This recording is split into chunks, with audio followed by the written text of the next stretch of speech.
the good and bad things about being a pilot? Well, I think there is only one bad thing in my point of view, is to be away from the family.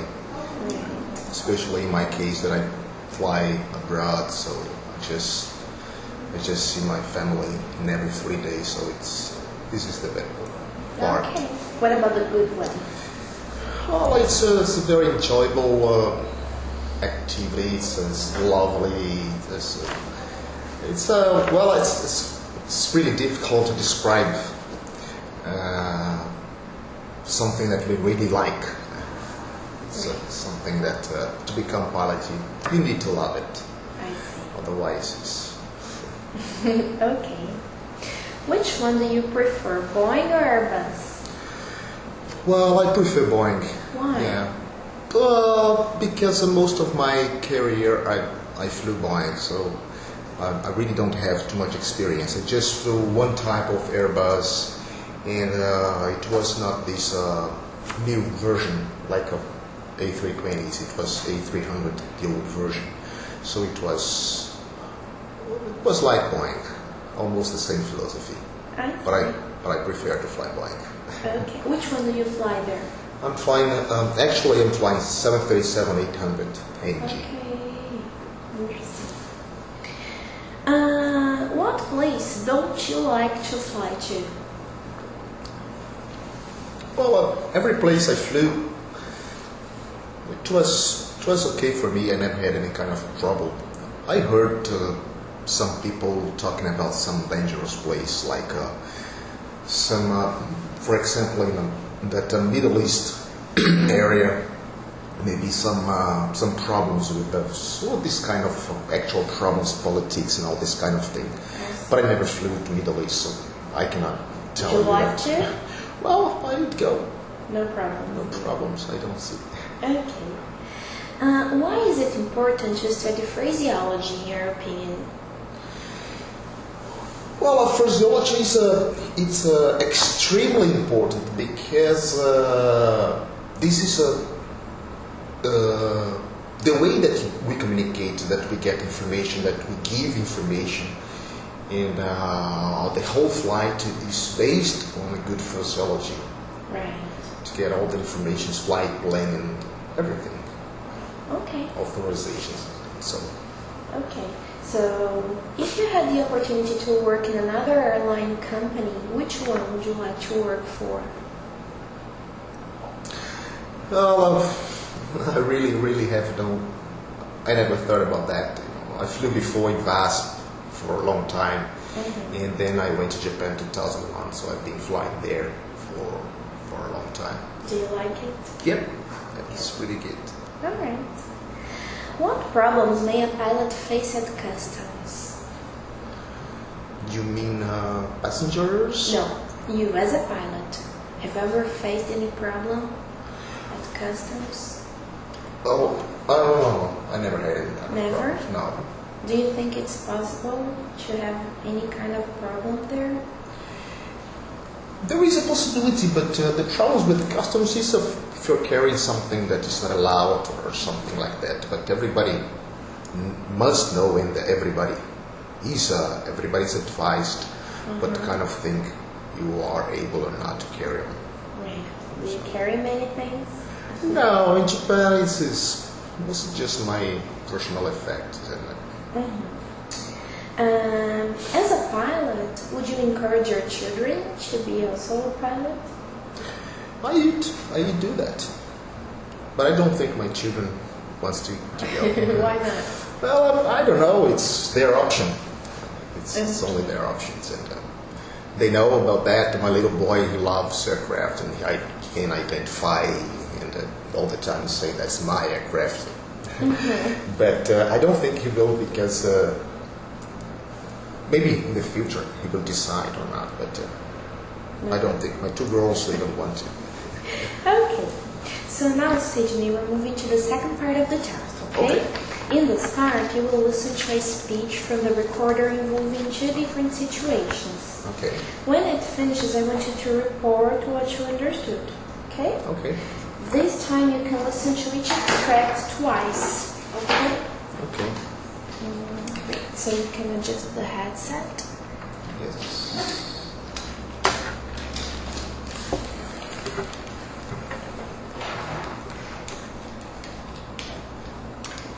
May I? Okay.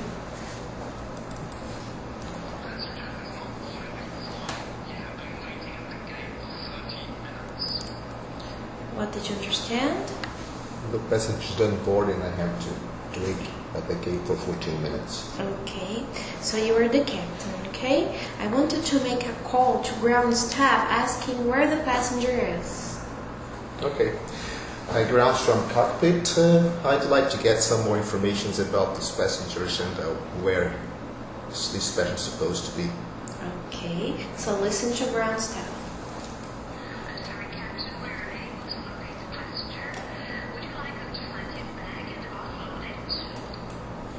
Okay, they could not find the passenger and he asked me to unload its bag. So this tell them. passenger's bag. Tell them to offload the bag. Okay, so down from cockpit, you have to identify this passenger bag and unload his bag, his or her bag. Okay, so listen to ground staff again.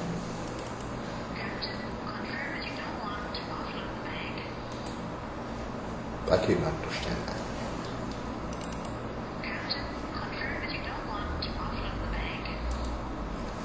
Contractor don't want to offload the bag. What did you ask them? I asked them to unload the bag. So can you clarify the situation? Well, if they don't want to unload, so it's very complicated because we cannot continue the flight. All right. At this time, we cannot. We just can't. Okay. So now we're moving to the second situation, okay? But before I play the CD, can you explain to me what a compressor stall is? What a compressor? Compressor stall. Compressor stall. Yeah. Well, a compressor stall is a situation that happens with the engines. Mm-hmm. In some situations that the engines cannot get enough air inlet, and then it starts to whether it's a stall situation. This can be caused by, for example, after landing, if you use reverse to very low speed, you can have a situation as a compressor stall. All right. As well. So suppose you had a compressor stall on your left engine, okay? I wanted to report this situation to Miami Tower, okay? The call sign is Cruiser 221, and I want you to request immediate return. Okay. Okay? It's Miami Tower? Miami Tower. Miami Tower, this is Cruiser 2221. I have a situation on board. I had engine install compressor, an engine install, and I need immediate return due to this emergency. Okay, so listen to that.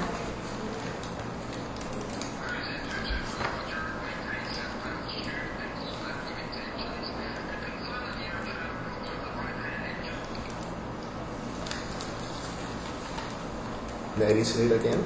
Did you understand anything? I understood most of the things. They asked me to maintain a safe altitude, and they just wanted me to confirm if the problem with the right engine. Okay, I'll play one more time. Okay. Okay.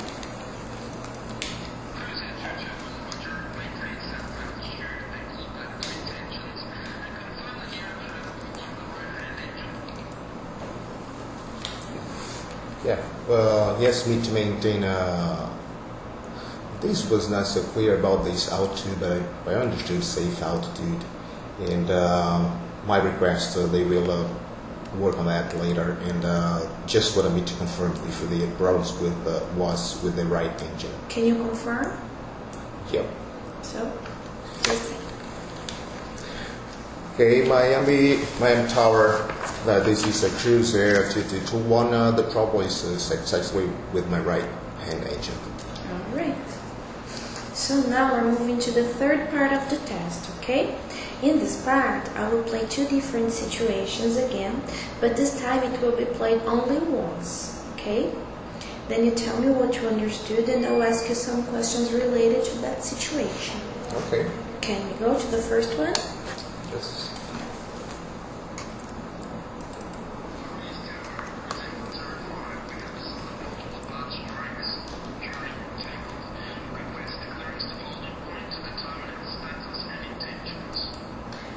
What did you get here? Okay, he had some multiple bird strikes and they want to maintain that present position and they will tell him about their intentions later.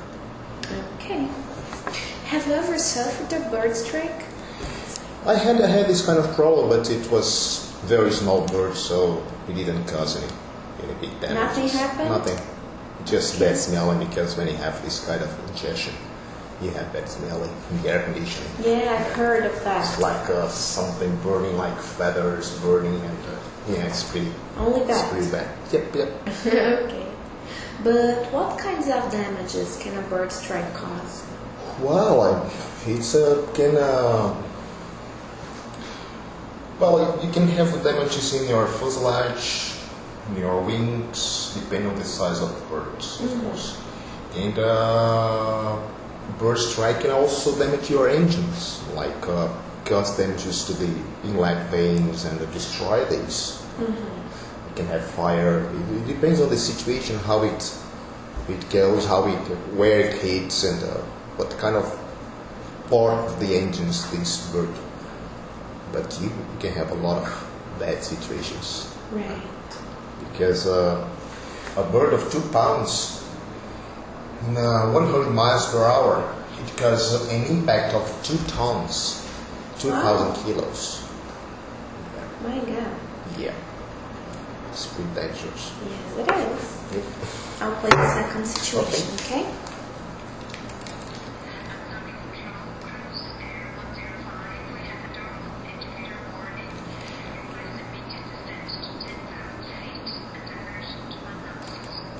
What did you understand here?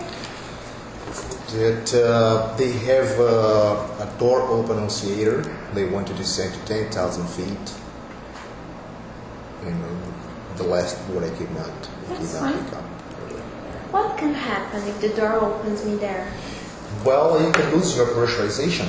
You can have a decompression, depending on if the door is really open, or because sometimes it's just a little move, or the speech malfunction, whatever. But of course, if you have this kind of mitigation, you have to check your pressurization system. Right. But to ask to descend, it means that they had troubles with the pressurization. Otherwise, you can continue your flight. What are the procedures if it happens? Depressurization? Well, you have to descend to a safe altitude. If you have passengers, especially you have to descend to a place that they can breathe normally without oxygen. But in any case, you have to descend, because even if it's a cargo flight only with the flight crews, you don't have too much oxygen to continue your level flight.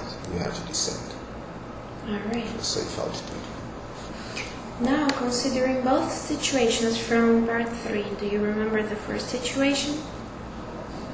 First situation, the guy had In this part here. This part was bird strikes. And the last one? The last one was a door open. How would you compare both situations?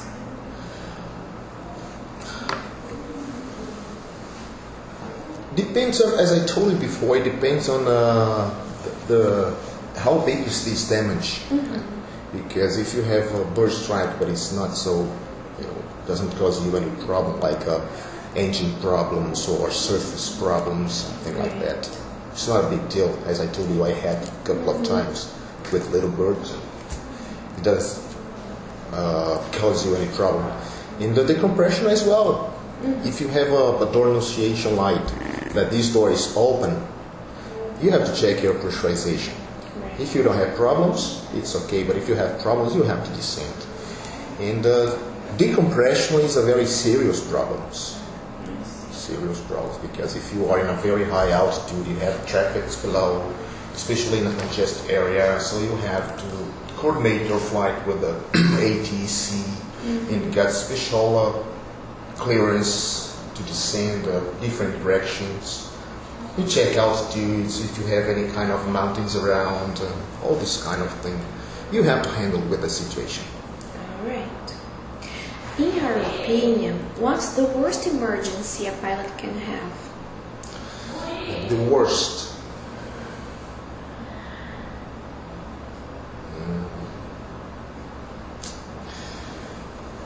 A couple of them that is not so welcome.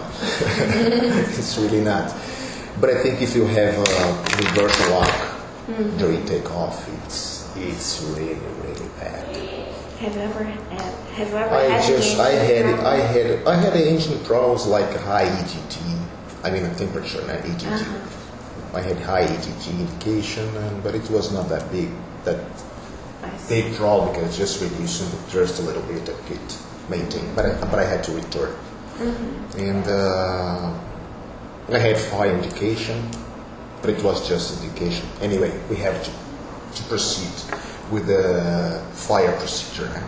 You have to reduce and shut down. Was it fire? Real fire? No, but from the time you have indication, you don't know if it's fire or not. And what did you do? You have to reduce, cut, and use the fire procedure. And you reduce, you shut down the engine, and use the fire extinguisher.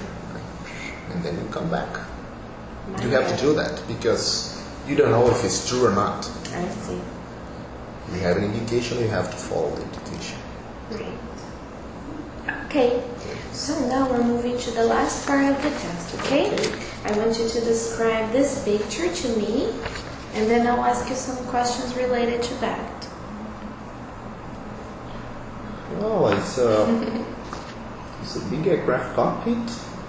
You can see two pilots in front, a flight engineer. I think he's a flight engineer. And somebody else just sitting in the jump seat and talking on the radio. Right. I don't know what kind of situation is that, but I cannot see if this aircraft is flying or not, because I cannot see any indications. And flight engineer seems to be looking to something in his panel. The first officer is just with head down, working on something that I don't know what he's really doing. And the captain is just looking backward, and I don't know, maybe he's just listening to what this other man is talking about. What else? That's fine. Can I ask you the questions? Yes. So, how do you think developments in technology affect pilots' careers? How technologies? Yes, the developments in technology.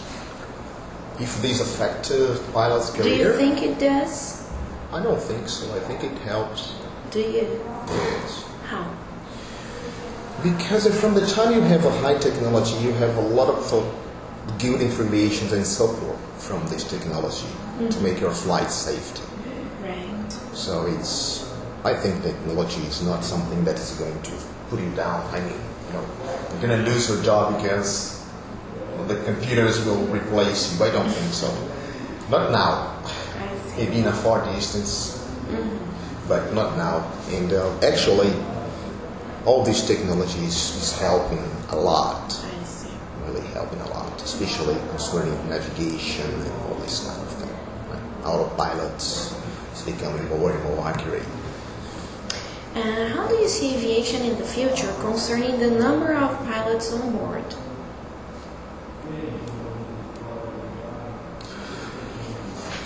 I think the number of pilots on board will continue the same, especially for commercial airlines. Do you think I mean, two pilots all the time working together. Because from the time you just have one person, CRM is no longer working. Don't you think this number could ever go down to under zero?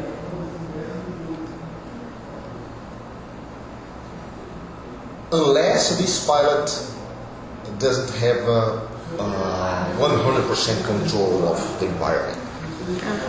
Otherwise, or you have only electronic things controlling, because one person, it's very difficult, because if this person becomes lose his mind or his sense of judgment or whatever, it can make a lot of damage. I see. That's why you have two persons working together and Okay. All right, Sidney. Anything else? No, I just hope that I passed. All right. So thank you for coming. Okay.